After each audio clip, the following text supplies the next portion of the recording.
Hello everyone, welcome to Literature Warriors. Today I would be discussing the poem The Huntsman by Edward Lowbury. This poem has been translated by Margaret Wettin into English, and when talking about the poet, he was born in 1913 and died in 2007, and Edward Lowbury was an innovative English medical bacteriologist, pathologist, and a reputed poet. And he was also the editor of the wartime literary magazine Equator, and he was specialized in pathology and was posted to Kenya. So we believe that the incident in the poem has also happened in Kenya, and it's something related to Kenya. So we'll see when we go through the poem, and that's all about the poet. So when it goes to the title, it's The Huntsman. It's something you know. Who is a huntsman? Huntsman is a person who is killing animals for meat or for some other purpose. So we'll see who is the huntsman in this poem while going through the stanzas. Well, so let me move on to the first stanza. Kagwa hunted the lion. Through bush and forest went his spear. One day he found the skull of a man and said to it, "How did you come here?"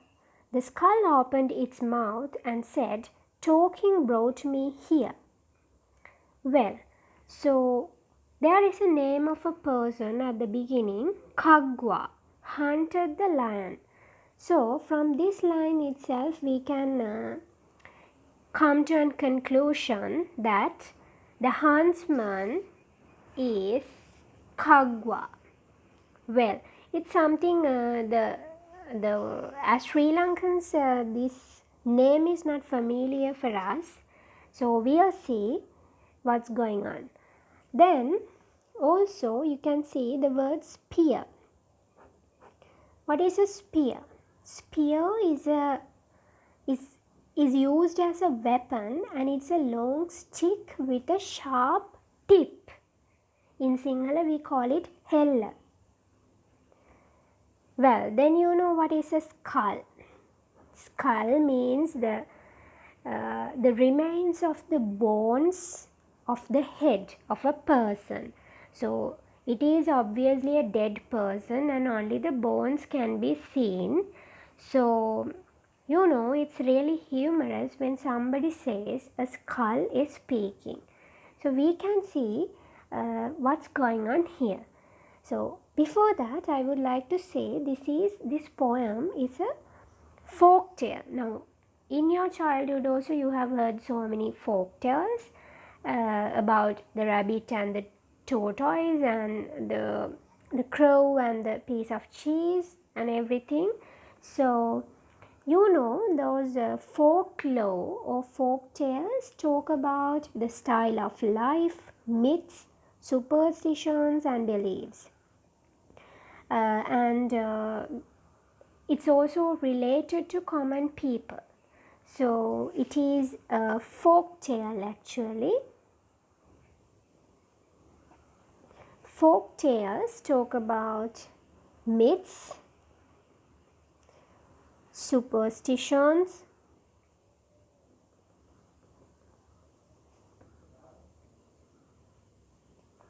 beliefs of common people. So this poem also goes into the category of the folklore or folk tale. Well, and you know, normally a folk tale illustrates a lesson.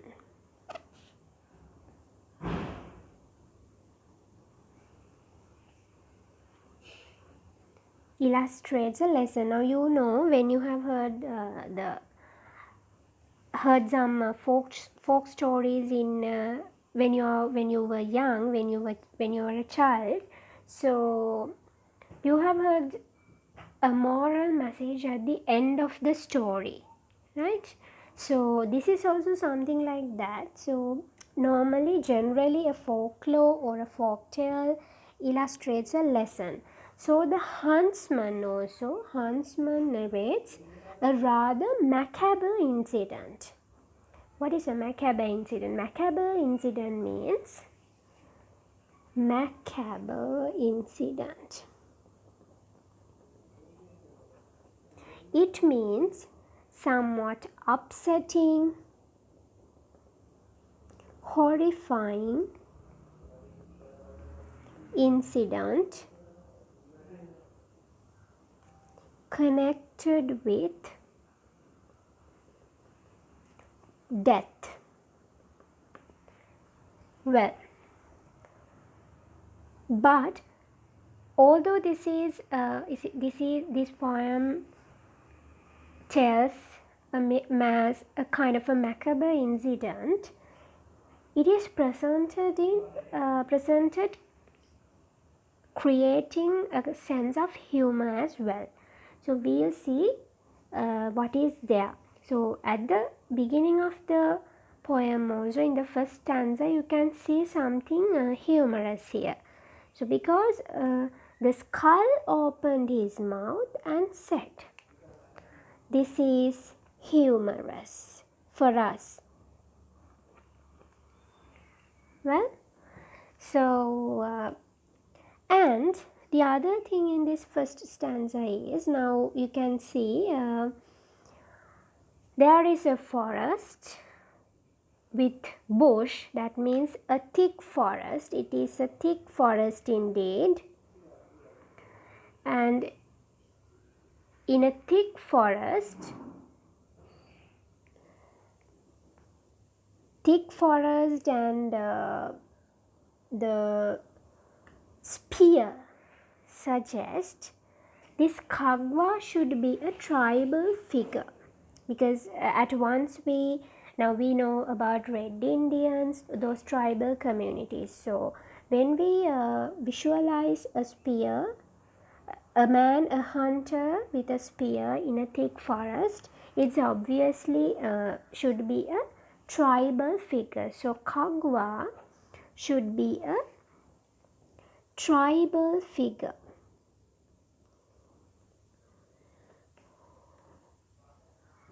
As this poet is related to Kenya, we believe that it's something related to Kenya and in Africa. So normally tribal people in Africa who live in isolated hamlets near thick forests often depend on hunting.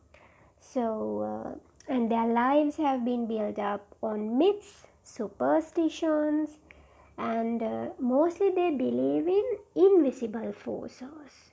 So this is a skull is also something invisible, because invisible force, because we don't believe that a skull can speak, because that is a dead person. Well, so in the first stanza, the poet introduces Kagwa and his adventure. This is the adventure, because when he was hunting in the forest, he could see the skull of a man, and it opens its mouth and said, this was the amazing legend or the adventure that Kagwa has faced. Well, now let me move on to the second stanza. Kagwa hurried home, went to the king's chair and spoke. In the forest I found a talking skull. The king was silent. Then he said slowly, never since I was born of my mother have I seen or heard of a skull which spoke.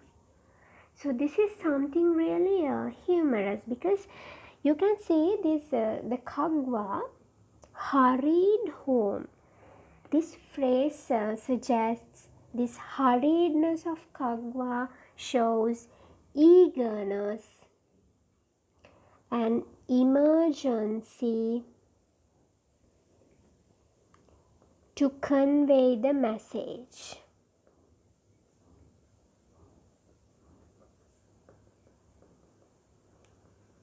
Convey the message to the king. So you can see this eagerness and emergency of Kagwa from this phrase, hurried home and just went to the king's chair. Well, so you can see the diction as well at the same time, king's chair. The poet has used the word king's chair instead of using the word throne. So he has used effective diction, especially the poet who has translated. The translator of the poem has used some effective words when he was translating the poem into English. Well, so now now this is something strange, because now you can see the eagerness of Kagwa, and at the same time we feel humorous, because this is not something to boast out, because this cannot be believed. Well, so, and the other humorous thing is the Kagwa has been hurried, but the king was silent for a moment and then talked slowly. It's humorous. The king's reaction to Kagwa's message is humorous. So the king is calm and quiet, silent and slow, though it was serious for Kagwa. The Kagwa was very serious to tell this message. So from this, Kagwa has been emphasized as a Kagwa has been emphasized as a silly man. Well, so in the second stanza, the incident is the poet conveys, Kagwa conveys the humorous message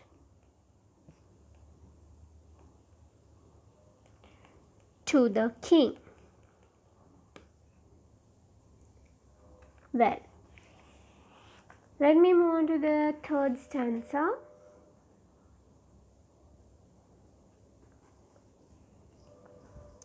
The king called out his guards. 2 of you now go with him and find this talking skull.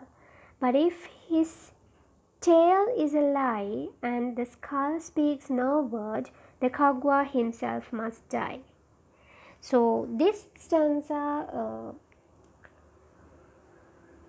suggests the king's order to his men and the Kagwa's life in danger, must die.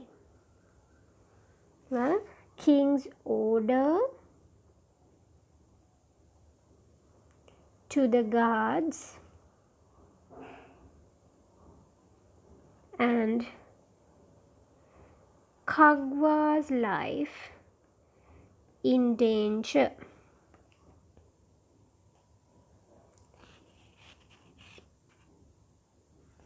Alright, and you can see the king makes a condition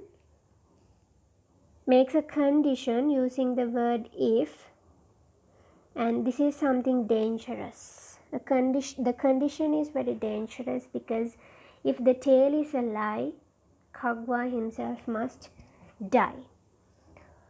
Well, and you can see some of the colloquial terms used by the poet here. The skull speaks no word. Tale is a lie, and it's something direct language. The poet has used direct language, and sometimes the direct translations as well. You can see king's chair without using the word throne. Well, so this is it, and you know the concept of the talking of a skull is itself really humorous. Well, moving on to the next stanza, it says, they rode into the forests. For days and nights they found nothing. At last they saw the skull. Kagwa said to it, how did you come here? The skull said nothing. Kagwa implored, but the skull said nothing. What is implode? Appealed.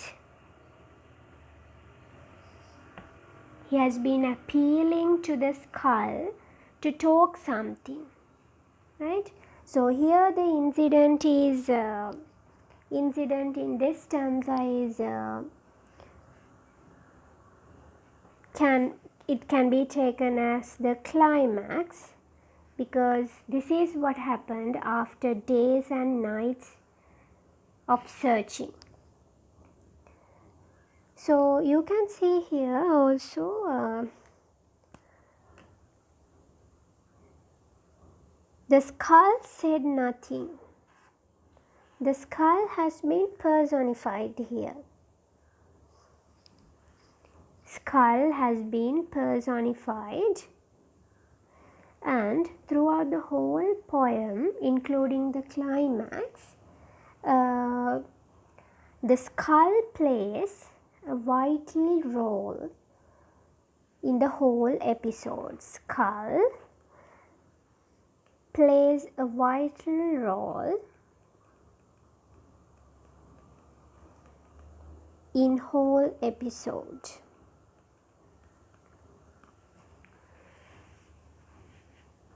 Well, so this is the climax in the fourth stanza, and let's go to the final stanza. The guards said, kneel down. They killed him with sword and spear.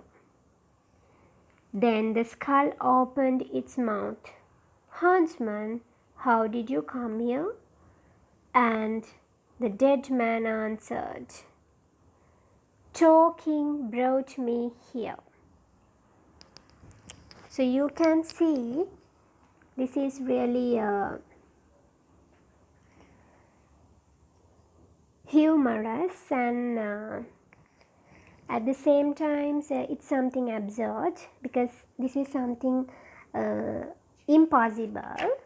Well, so in the last stanza, the incident is Kagwa has been killed. Later, the Kagwa's skull speaks.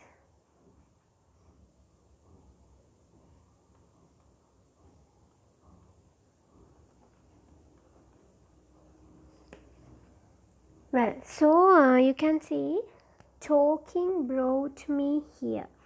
This is the moral message conveyed in the whole episode, in the whole folk story, folk tale. The moral message.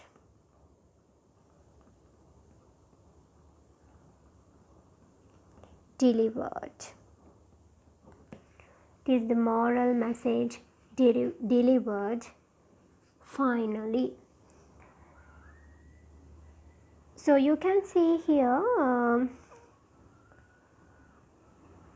the moral message should be futility of talking too much talking, and its futility of talking unnecessary things, because if Kagwa has been silent without informing this horrid and humorous thing of a skull speaking to the king, he could have saved his life. So unnecessary talking made him a skull, made him a dead person as well. So this is the moral message conveyed, and the message is talking too much is not good for us. Well, so you can see now in this poem, when we go through the poem, you can see it's created through conversational style. The questions are there and the answers are there. It's conversational. And throughout the poem, the skull plays an important role, and the folk story has been woven around the skull, though the Kagwa is the main character here. Kagwa is the character here. Kagwa is the huntsman. It has been fabricated around the skull. Well, so and skull is something, using a skull, the image of skull speaking.